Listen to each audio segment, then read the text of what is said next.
It is objectively regrettable that the media, who should really be donning sackcloth and ashes, prostrating themselves in front of you and begging your forgiveness over the catastrophe and the appalling apologies for journalism that they undertook in the run-up to the 2016 referendum, are instead today given a free pass to talk about scum and cervixes by various battles and internecine difficulties in the Labour Party. But that is what has happened, and it is the first of those two words that interests me the most this hour, because I'll tell you now, and I'll tell you for nothing, that Angela Rayner will not be backing down any time soon. Here she is in the last hour. People seem to be far more concerned with my choice of language than the fact that Boris Johnson has made comments that are racist, homophobic and sexist. I'm very happy to sit down with Boris. If he withdraws his comments and apologises, I'll be very happy to apologise to him. Here are some of the examples she provides. Boris Johnson refuses to apologise for racist comments on Muslim women. This is the infamous letterboxes and bank robbers comment. Boris Johnson refuses to apologise for tank-topped bum boys. Jibe again. That is the homophobic comments that he made in the past.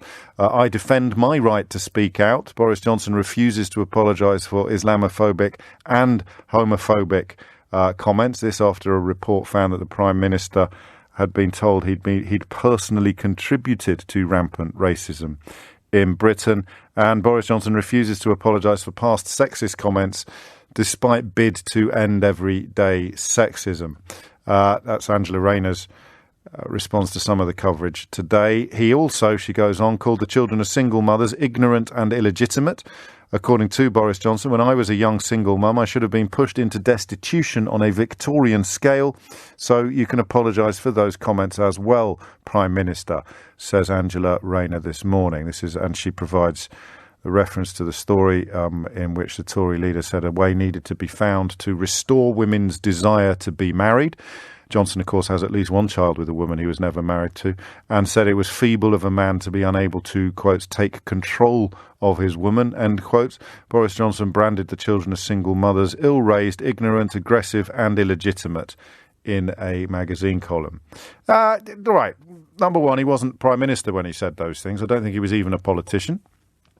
But Angela Rayner is quite right to point out that he has so far refused to apologise for them, and she is very happy to apologise to him for the comments I will remind you of in a moment when he apologises for his racist, homophobic, misogynistic and sexist track record. 12. I think the bit about single mothers is particularly rich, isn't it, given that he, had a child with one. I mean, I wonder if he shares that kind of rhetoric with her when they're negotiating maintenance payments and child support. I do not know. But I do know that this has given people desperate not to talk about everything from the universal credit cuts right through to the fuel crisis and the continuing catastrophe of coronavirus management an excuse to talk about something else. And I know what you're thinking is, well, why are you talking about it then, James? As well, I talk about all the other stuff as well. So I get a free pass on this one. Here is Angela Rayner, a fringe meeting at the Labour Party conference on Saturday, I think. You cannot get any worse than a bunch of scum, homophobic, racist, misogynistic... Go on, Angela!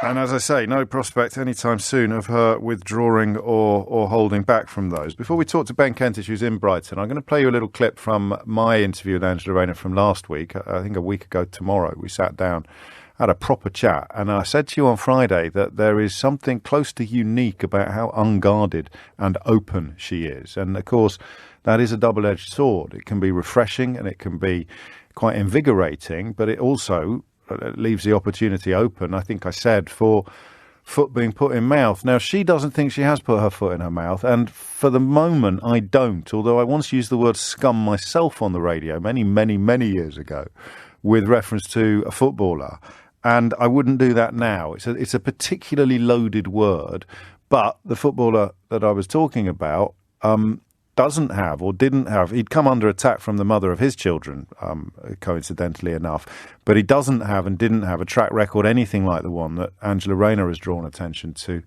in the last hour. So 8 minutes after 12 is the time. Here's a little clip from Full Disclosure, which you can download from Global Player or wherever you get your downloads. And it gives you an insight, I think, into her character. Because I wasn't educated, I didn't leave school with qualifications, and then I remember going into my first meeting as a shop steward, as a home carer, and I was in with management, and I think these were like really important people in suits, and I thought they must know a lot, and I was really nervous. Yeah, I was like really nervous about going in. I'm seeing the senior management, the director of social services. I mean, social services took your kids away from them and neighbours. Yeah. That's how I knew them. So these are like really important suits for me. So I was shaking. I was so petrified. And I remember sitting down and thinking, I don't know if I'm going to be able to contribute to this meeting at all. And then within 20 minutes thinking, these people haven't got a clue. and I just couldn't sit on my hands. And that's kind of like, my family would say that to you, is I was always, I'm the only ginger in my family. So I think they saw the redhead connection and the fieriness. But if I think something's wrong, I just say it. I can't sit back and think, let that happen. And because in those early days, me thinking that these people must be really important, they must know a lot, that stuck with me. So still, I think it's that chip on my shoulder, maybe that bit of my background that thinks, I need to know my stuff here.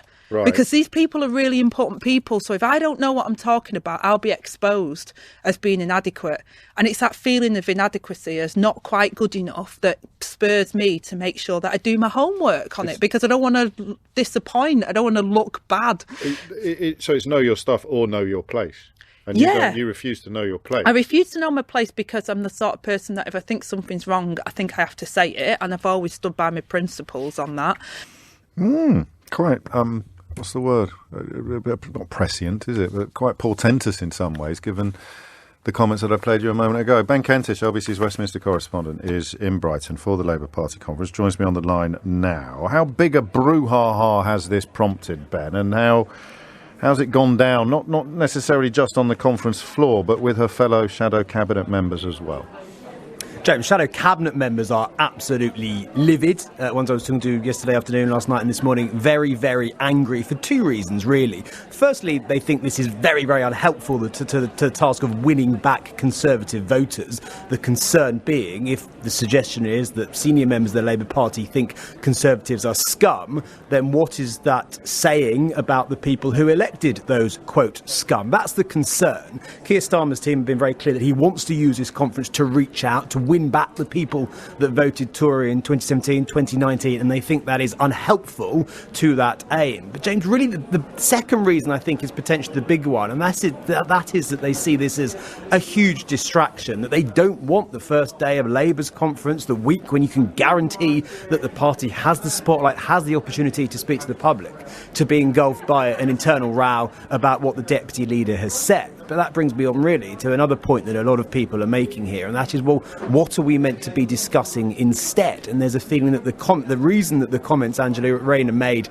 have received such a significant response, to put it that way, is because, frankly, there's not a great deal else coming out of Keir Starmer's team for us to be talking about. Where are the big policy announcements they're saying? Where are the big messages from the Labour leader? Where is he? What is he saying to knock Angela Rayner's comments off the news agenda? Because, frankly, there's a bit of a sense that there's a vacuum here. There's a silence from Keir Starmer and the Labour Party leadership that Angela Rayner is filling by speaking the truth. So shadow cabinet members very, very angry. Keir Starmer's team are frustrated. They've said to me, look, this isn't helpful. We regret it. I'm told even Angela Rayner regrets saying what she said. She won't be apologising to James, as you say, that's for sure. But it must be said, on the fringes of this conference, among the members, amongst the left wing of the party, they absolutely welcome what she said. They want to see more of it, not just from her, but from the shadow cabinet, from Keir Starmer. They believe that is the sort of opposition, the sort of criticism of the government that Keir Starmer himself should be making. So yes, while the shadow cabinet are not happy, to say that those comments have been universally condemned would be very, very wrong, James. The members absolutely love Angela Rayner, and they want to see more of that sort of language, not less of it. And of course, she is at least turning her guns upon the Conservative Party rather than a sort of circular firing squad, which has typified so much of the Labour movement for for most of the last 6 years. So I suppose all factions can perhaps derive some positivity from that. I don't know if I'm tempting you into the realms of opinion now, Ben, but is it the word scum that's the problem? Or is it the catalogue of criticism? Or is it all of the above? I was talking to a member of her team yesterday who said if she had simply said that the Conservatives are, quote, and quoting her now, homophobic, racist, misogynistic, ex-Etonian, banana republic, vile, nasty, etc., then there would have been no problem. There would have been no row. They do believe, and I think this is probably fair, that it is the word scum. It's a loaded word, isn't it? It is. It's somehow seen in politics as sort of beyond the pale, whereas actually what her team say is, well, yes, maybe she regrets saying it because she actually thinks it's overshadowed what's been quite a good week for her, in which she's had a lot of good publicity. Very good podcast available on the LBC tonight. So she regrets that word. She doesn't regret anything else, as you understand. I think she regrets the response it's triggered. Okay. I haven't heard anyone suggest she regrets the actual sentiment she was expressing. That absence of red meat, if you like, or just substantive policy announcements can be put right, but you don't detect any signs on the horizon that it's likely to happen during the leader's speech. Well, the big moment is that speech, of course, on Wednesday. That's the thing that has been really hyped up. The expectation management here, James, has not been great from the Labour leader's office. They've spent most of the summer saying, wait till conference, this is the moment you're going to see Keir Starmer, this is the moment he spells out who he is, he spells out what a Labour government would do. So there's a lot of pressure on him on Wednesday. The speech has been being worked on for months. He's brought in a former speechwriter to Tony Blair, Phil Collins, to help him write it. So the bar has been set very, very high.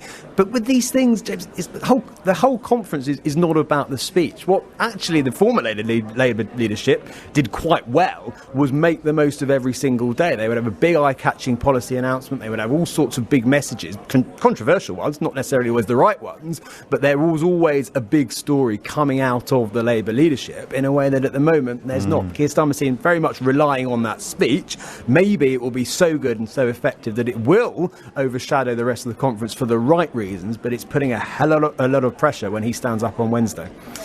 Ben, thank you. You having fun? How's your liver?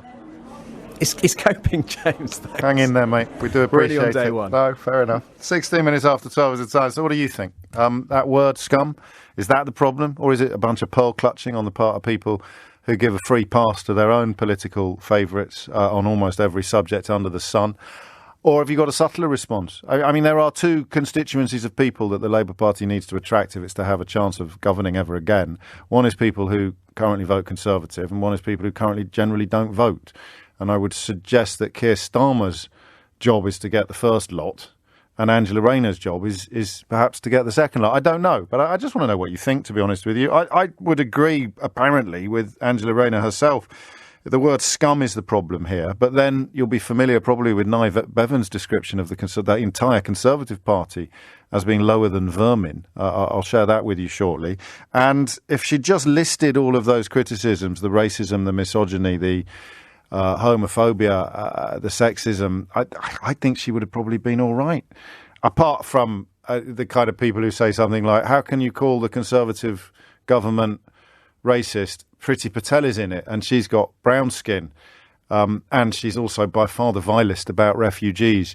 You just don't mention the second bit in order to pretend that the first bit makes some sort of salient point. So apart from that, I mean, really desperate positioning. If she just listed all the things that Boris Johnson is guilty of, and the cabinet by association, unless they've condemned him for any of these things, are guilty of as well, would she have been all right? I don't know. 0345 60 60 973 is the number you need.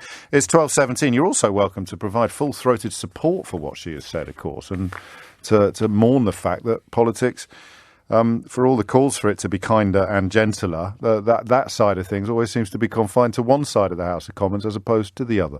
And why is it that calling someone scum can cause more offence than cutting the income of the already poor by 10%?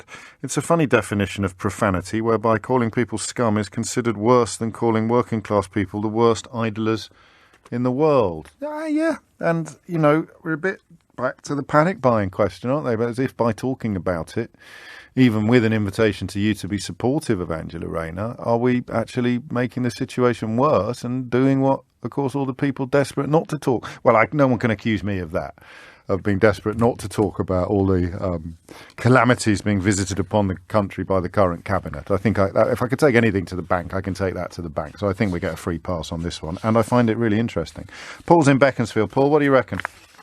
Hi, James. I must admit, I punched the air with joy when I heard what she'd said about the current. Yeah, I did. Why? I looked up the definition of the word scum, and I know what it insinuates, but it says a low, vile, or worthless person or group of people. Now, in terms of the accuracy of a description, I think that says it all. What would you rather be called? Worst idler in the world or scum? Or are they interchangeable, do you think? I think it depends who you're talking to. It does, doesn't it? They're punched the air because that sort of passion has been absent from the fray? Well, yeah, because I watched Angela Rayner stand in at question PMQs last week, and I just loved what she said, the way she said it. It was so honest. I don't mind Keir Starmer, but he's not packing a punch, and Rayner to me just does that. And she does it in such an honest and uplifting way. But she could have said all of those things. She could have highlighted the racism, the misogyny, the homophobia and the sexism without leaving this open goal, if you like, for the performative pearl clutchers. Or for people with genuine, because people who were thinking of voting perhaps differently from how they have done in the past, and this would have genuinely put them off. Well, I think in the grand scheme of things, she'll garner more votes for what she said, and she'll lose for what she said. Doesn't it preach to the converted? No one who punched the air would have been likely to vote Conservative at the next general election, I would suggest, Paul, I think quite confidently. Yeah, perhaps. Would they? So that's the key question, isn't it? Has this made any... But that's why I point out the two constituencies, the people who vote Conservative, or Lib Dem, I suppose, or Green, or SNP, actually. And then you've got the people who don't vote at all. This might grab the people who don't vote at all, but it's not going to grab anyone who voted Tory in 2019. I wouldn't have thought. I don't know. I'm not sure about that. We'll find out. No. Phone lines are open. 0345. Cheers, Paul. Mind how you go. Okay. Thank you, mate. 0345 6060 973 is the number that you need. I mean, I don't know how long it takes scales to fall from eyes or pennies to drop, but certainly... when you've got Lord Frost, whose so-called deal is what Boris Johnson got elected on, trying desperately to hide from the consequences of his so-called deal, then maybe that constituency of people who are up for grabs is rather bigger. Of course, then you've got to remind yourself of the media landscape that still governs this country and the likelihood of any of those cheerleaders waking up anytime soon and starting to tell you the truth. Mark's in Palmer's Green. Mark, what do you reckon? I'm thinking my call is a little bit redundant because I agree with both what you and your previous caller said. We weren't in full agreement with each other. I certainly haven't been punching the air over this one. Well, if I may pick the splinters out of my backside for a second, I'm great at agreeing with both sides. So I'm not offended by what she said. Centrists. No, terrible, aren't we? I agree with what your previous caller said. I'm not offended by what Angela Rayner said, and I'm inclined to think she was right. But it's utterly naive and totally counterproductive. She sounds like she's realising the naivety in that she might not want to retract her words but regrets the fallout. Yeah. That's almost the very definition of naivety. And let's not forget, she's not a fringe politician, getting the masses worked up. She's the deputy Labour Party leader. Yeah. And what gets me, and what I think the big problem Labour have at the moment, or one of the big problems Labour have, is that in order for that to land, in order for what she said to land, it requires the people that she's trying to attract to accept that the people they voted for are scum. Yeah. And I mean, I don't think anyone's suggesting that she was calling the voters scum. No, but it's probably a psychological leap that people are making. It is. And dare I say, the mainstream media, but you rarely hear the Brexit word on BBC. That's unbelievable. They're not ready to believe that they've made a mistake yet. They've got this psychological comfort blanket that their vote at the last election hasn't led to the catastrophe because they've not yet realised that the catastrophe is of Boris Johnson and his pals making. So, well, she wasn't drawing attention to that, though. I mean, she has done, but on this particular intervention, she wasn't drawing attention to that. She was drawing attention to things that he said long before he became a politician. Well, no, that's not true in the case of the burqas and the bank robbers, but a lot of the evidence for the prosecution that Angela Rayner undertook is quite old. It's not linked to anything sort of post-2019 election victory. But it's not productive in terms of the aims of what Labour should want to aim for at the moment, which is winning votes, getting some, I've been arguing on Twitter, as you do, with, people say, why do they still read the Daily Mail? Well, my parents are in their 70s. They watch the BBC, read the Daily Mail, and they think that is real news. Yes, of course. And so saying to them, accept you've made a mistake, accept that the reason the country is in the state that it's in is because you made a mistake and you voted for Scum. The country isn't, those people aren't ready for that yet. I don't think you are on the fence. I think that's a really powerful point. It depends which constituency you're starting with, doesn't it? And talking about. And if there is even the danger of a perception that she's just called me Scum, then that's not going to butter many parsnips. And I think it's even that step back from that, is that until, if these people, under these circumstances, the people they voted for being Scum, asking people like my parents if they did vote for Johnson in the last election, they may have done, they may have not done, but asking them to say, right, accept that you've made a mistake. They need, in order for a mistake to be accepted, they need to be given the right information. Well, at the moment, the country does not have the information, so it's a lot easier. It has the evidence. It just doesn't have the admission or the explanation. I hear you. I'm just cracking on just to squeeze in, hopefully squeeze in one more call, certainly squeeze in a couple of texts or tweets. Anthony writes, the most offensive thing that I've heard in the last 2 years, James, is this: we put a protective ring around the care homes. It's quite a powerful point, actually. Peter's in St Albans. I'll give you a minute, Peter. What would you like to say? I think that what she's doing there is she's drifting back to Corbynite ways of looking at the problems. I think the problem with Corbynism is it was a conflict model. You've got us and them, workers and employers, or the other side.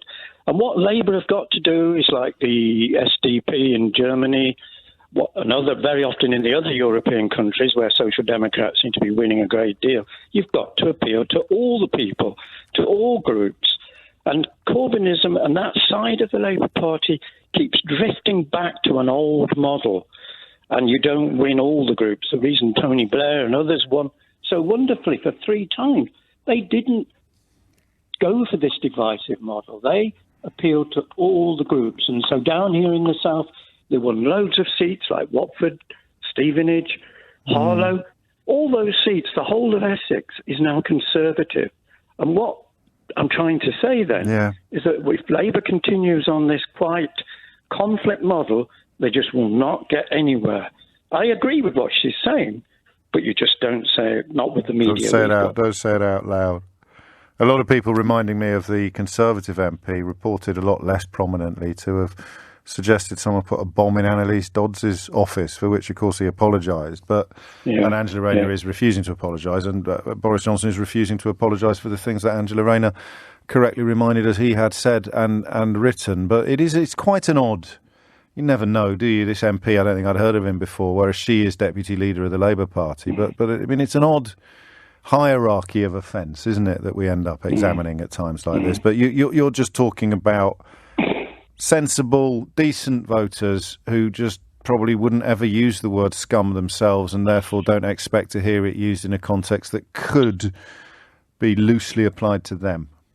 Yeah, but part just quickly, James, part of it is getting to a different vision for Labour Party. This all appealing. Well, Ed Miliband was pretty much. Well, Ed Miliband was about as close as you can get to the opposite of what you describe, and he lost, and so of course was Gordon Brown, and he also lost. I don't recognise your description of Corbynism actually, but we haven't got time to pick over that. I felt one of his main problems that he picked most of his fights with his own party, and when it came to the Tories, he rarely seem to say capable of saying boo to a goose, but there you go. I've upset everyone now. Someone called me scum not long ago. I think it was when, do you remember when hashtag James O'Brien is a bully started trending? And it was, I don't know if I ever said thank you. It was full of people saying rather nice things about me. And I think that started after I retweeted a teacher, of all things, calling me scum. So it is quite a loaded word. It is quite a... It does more than it says on the tin. It does more than it says in the dictionary, I think. And I suspect Angela Rayner probably does think that I wish I'd just listed the criticisms and not used the word scum, because it just gives... Well, I don't know. I'm telling you what I think, and we get plenty of that on the programme. I mean, I'm interested also in what you think. I'd love to speak to a so-called swing voter. I mean, you are by far the most important people in our democracy, and yet we conduct our conversations in all corners of the media, I think, and the political establishment in a way that completely ignores your existence. Everything, it seems to be designed to appeal to the base. I don't know if it was always like that, or whether the dreaded B word has made everything so binary, but really, somebody who is thinking about the next general election will leave out whether or not you live in a constituency where it will make any difference and pretend that you do, or presume that you do. Could you find yourself voting for either of the two main parties at the moment, or either of the three main parties if you're in Scotland, and whether or not this is going to have any influence upon you whatsoever? Because otherwise, I think you're going to have two types of Labour supporters. You're going to have the ones punching the air in agreement, or you're going to have the ones saying, well, it's caused I agree with her sentiments, but not her vocabulary, and it's given an open goal to the disingenuous right-wing media to pretend that this is more important than all the other stuff going on. And then you're going to have Conservatives who either are pretty ambivalent about it all, or maybe could have voted differently and think that this is, or will fall, of course, for the propaganda claims that this is evidence of some deeper truth. The man that founded the NHS, or the man who is widely regarded as the chief architect of the NHS, said, "No attempt at ethical or social seduction can eradicate from my heart a deep, burning hatred for the Tory party. So far as I am concerned, they are lower than vermin." I don't know what the Sun and the Daily Mail and the rest of them would have done with that, but I can't quite see how they could have gone in softer than they have done on Angela Rayner. I think that's harsher than scum, but maybe I'm wrong. Lower than vermin. Lower than vermin. And most of us only really use the word scum to describe the sort of mucky stuff that ends up floating around the edge of the bath or the washing up. I don't know that lower than vermin is as negotiable as scum. But anyway, that's just one angle on it. Derek's in Sutton. Derek, what would you like to say? Hello, James. Hello, Derek. You all right, mate? I've been a real swing voter. I've voted Labour most of the time. Yes. I have voted Conservative. Yes. I've voted Lib Dem. I've even voted SNP when I lived in Scotland. Blimey. And I have to say that I listened to your podcast with Angela Rayner and was very impressed. Oh, good. I was as well, for what it's worth. You could probably tell, actually. But I was wary afterwards of just how unguarded she is. And it's a strength, clearly, but also a potential weakness, perhaps. I don't know. To me, it's a strength because I really like people saying things as they are. And she did. And she was a breath of fresh air.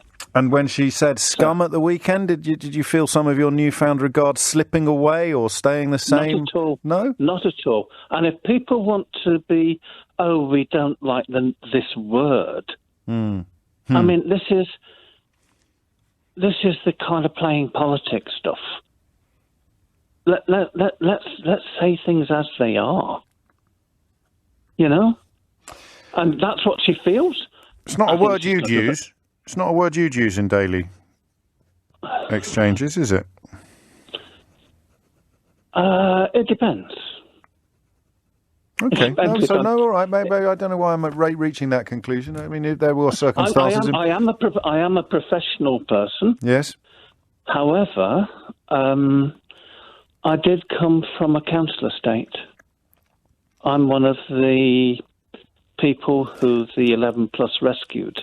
Okay. Now, I understand the point you're making, but and I'm always wary of challenging lived experience when it's brought to the table like this, but I'm not comfortable, as someone who didn't grow up on a council estate, I went to public school, I'm not comfortable with the idea that this language is somehow a class signifier or even a socio-economic sector signifier. Some of the foulest mouthed people I've ever met in my life went to schools like mine and Boris Johnson's, not schools like yours or Angela Rayner's.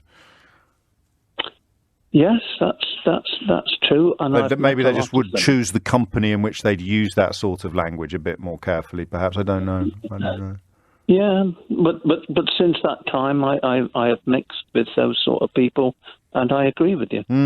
So no points lost with you then. In fact, by the sounds of it, quite the opposite. I too can't help but see it of a piece with the interview I did with Angela last week. But I appreciate that is.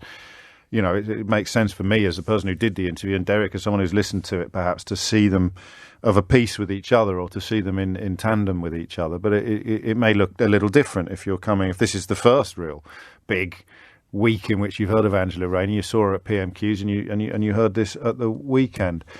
Here's another one. I want to get more of this up if I can. Linda says, I'm disgusted, to be honest, James. What's happened to being professional? I would never use that word at work. I will never vote Labour again. I'm Northern and have climbed the career ladder. I just find her behaviour has taken us back years. That's interesting. And completely the other end of it, I'm a 66-year-old lifelong Tory voter. If Angela Rayner becomes leader of the Labour Party, I will definitely be voting Labour. So all human life is here. Steve's in Islington. Steve, what would you like to say? Good afternoon, James. Hello, I suppose I'm in the category you were just referring to about people who are wondering, there is a floating boat, plenty of people have been on just before. But, a lot of people occupy this forgotten landscape that is the middle ground of British politics. Yes. And the position is this. Now that Labour doesn't have any Scottish seats to rely upon, they must convince parties, the people who voted for the Conservatives at the last election, possibly holding their nose very tightly while they did so, given the turmoil that the Labour Party was in at the last election. Yes. And it is those people that have to be persuaded. Now, one of the things I lament in relation to the politics is the way in which polemics have taken over on the far right and the loathsome outcomes of the Brexit debate, and the hard left, who seem to have difficulties in understanding what is and what is not anti-Semitism. Very mildly put. People like, and I confess me, yes, some help. And for example, I do find it very difficult that there are people from when I was younger, you would actually pay money to hear them speak, not because you agreed with their policies, but because you would hear them explain why they supported them. Yes. And I'm referring specifically to the likes of Tony Benn. Yes. On one side, and you could actually go, and I know that George Thomas, the ex-Speaker of the House of Commons, rated him as one of the best debaters in the House of Commons. And on the other side of the political debate, from his experience, was Enoch Powell.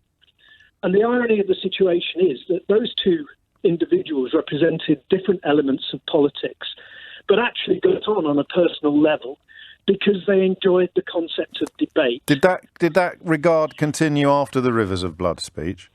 Yes, it did. Did it really? And if you remember. You and I part company here then in our because I'm more with the editor of the Express and Star, who was an old friend of Powell's and who's I think was looking after Powell's daughter while he gave that speech in Wolverhampton. And when he came to pick his daughter up, he told him never to cross the threshold of his house again. That was a Conservative supporting newspaper. So I didn't know that. I mean, I'm surprised at Tony Benn. I'm not a supporter of it, James. No, of course you're not. Of course you're not. But for me, there are lines that you cross, and mutual regard disappears once that line is crossed. And Rivers of Blood. The interesting thing is that Ben was criticised very heavily for attending his funeral, presumably for that reason. Oh, okay. But that is one of the things, not really this. No, I understand. Sorry, no, I've brought the red herring into it. I just didn't know that about Ben post Rivers of Blood, actually, but the funeral. Yes, it was. That's interesting. But I mean, the point that I'm trying to get over, James, is what we need now is to tone down the debate for the floating voters, such as myself and one or two of your earlier callers. I have learned nothing about her views as to what she would do by the throwing of invective around in a somewhat lazy way to adopt a debate, presumably to please the audience to which she made those comments. But it seems to betray, in my mind, a complete misunderstanding of the considerable task that lies ahead for Labour, for Angela Rayner, for Keir Starmer, and indeed anybody who is trying to sway that major constituency in British politics at the moment, which occupy the middle ground. Without it, there is going to be a Conservative government. That's a really strong contribution. See, there's the other bit, isn't there, that you want someone with a bugle blasting off the best tunes available and getting a march up behind her, and that kind of language would whip up that feeling. But the problem is, in the modern world, you cannot speak only to a fringe meeting at conference. You are speaking to everybody, whether you like it or not, whether you intend to or not, including very much so precisely the people Steve both describes and is one of. And that really is the problem, particularly with that word. The rest of it was evidentially supported. And I know it's not the rudest word you're going to hear today, scum, but it's probably the rudest word you're going to hear from a very senior politician in public this year. Probably. You're going to bombard me now with evidence that I'm wrong, aren't you? I'm a pan-party voter, James. Not offended by the word scum, but I am offended by the words pickaninny and bumboy. And I don't think it should be offensive to people who voted Tory. I don't think the majority of Tories or even Brexiteers are stupid. They were missold a government. No one thought people who claimed PPI compensation were stupid. And there were a lot less lies with that. That's unsigned, that text, but it oddly echoes some words I was just reading from the French European Affairs Minister, Clement Beaune, looking at reports in Britain, looking at scenes from Britain and saying every day we see the intellectual fraud that was Brexit.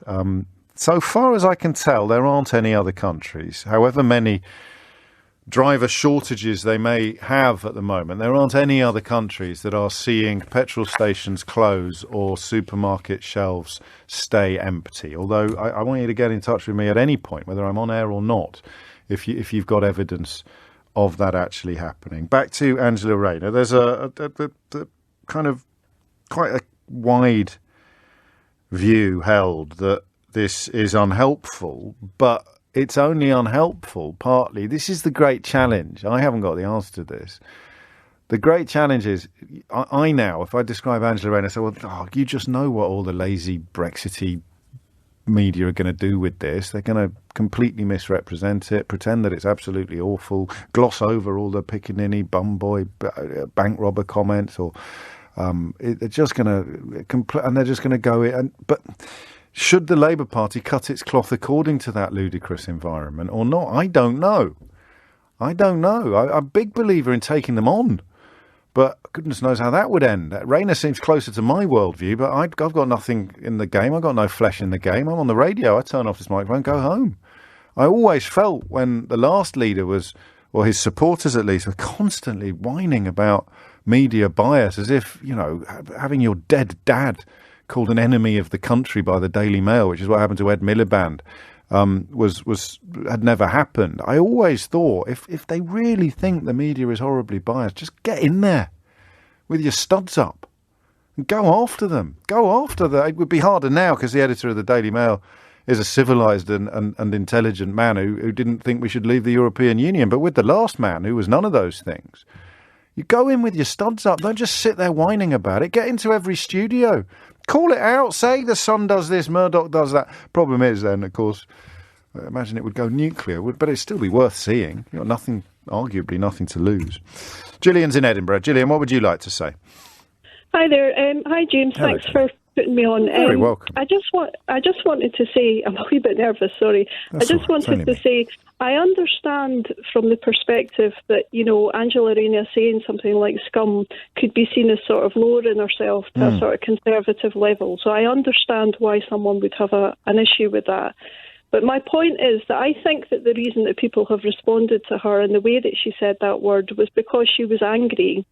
And I think at that point she mirrors a working class anger that doesn't have an outlet, actually. Yes. I think, do you know what I mean? And I think that... Yes, you mean visceral fury. It's all very well. There is an anger. Yeah. And the second point that I wanted to make, which I think is maybe perspective more important, is I think the Conservatives understand that anger because they stoke it. And that people are angry.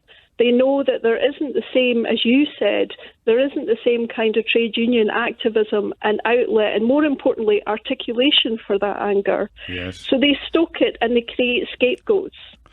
Well, I'm not going to argue with you. So the idea that Angela Rayner has done something wrong by directing fury and strong language towards the most senior politicians in the country versus the fury and anger that is directed at, I don't know, the National Trust or diversity on Britain's Got Talent or people not having a audience sing-along at an event with no audience at the last night of the proms. I mean, when you put it like that, it's a little bit ridiculous that we're having this conversation at all, isn't it?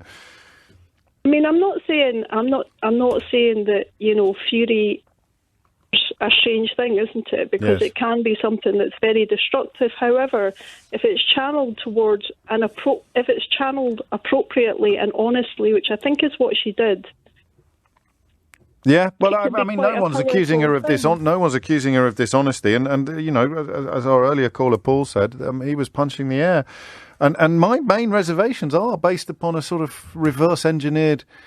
Not hypocrisy exactly, but a reverse-engineered double standard. Is you'll say, well, I know exactly what all the dishonest people in the right-wing media are going to do with this, Angela Rayner, therefore you shouldn't have done it. But that means all the dishonest people in the right-wing media are kind of determining the rules of engagement, painting the lines on the pitch and telling you where they are and whether or not you should cross them. I honestly don't know. I've loved this hour. I'm probably more confused at the end of it than I was at the beginning, which isn't how things normally unfold, but occasionally it's quite refreshing. Let's take a perspective from the other side of the world, or the other side of the Atlantic at least. Alan is in Buffalo, New York. Alan, what would you like to say? This is exactly like Hillary Clinton calling Trump supporters a basket of deplorables. Going to pause you quickly. It's not exactly the same because there's a difference between... No, because Angela Rayner's not talking about the supporters, but by the time it's been put through the mangle of the Murdoch media, she might as well have been. Exactly. But what I find interesting in terms of there being a parallel is that they're both female politicians, and it seems as if male politicians can look at Trump, say whatever they want, whenever they want, about whomever they want. But if it's a female, and especially if she's angry or perceived to be angry, there's this, performative flurry of, disingenuous anger from right-wing media. And it's just amazing to see the parallels here. If it had been a man? It would probably take up maybe a half of a news cycle, and everyone would be on with their lives. I think you're probably right, actually, and I do think that whether we realise it or not, and probably those of us who see ourselves as being the good guys are sometimes a little bit guilty of this as well, subconsciously, is that we do have a kind of inbuilt, if not quite misogyny, then a sort of warped chivalry in that what women should and shouldn't be doing. It applies different standards from the question of what men should and shouldn't be doing. And I'll tell you why I say that and why I think I'm right when I say that. If I'd interviewed a bloke last week for an hour and the transcript read exactly the same as my interview with Angela Rayner did, I'm not sure I would have come out of that conversation with exactly the same feelings, with exactly the same emotional, possibly even intellectual response. Identical transcript, identical words spoken by a man. I don't think, maybe I'm being a bit hard on myself, but I don't think I would have come out with quite the same response, and that is part of the problem that Alan described. Fucking traitor, chronic masturbator, shit liquor, user, self-abuser, jigger, like a rock did you crawl from? Which needles did you come? You Judas, Brutus, Vetus, Scum.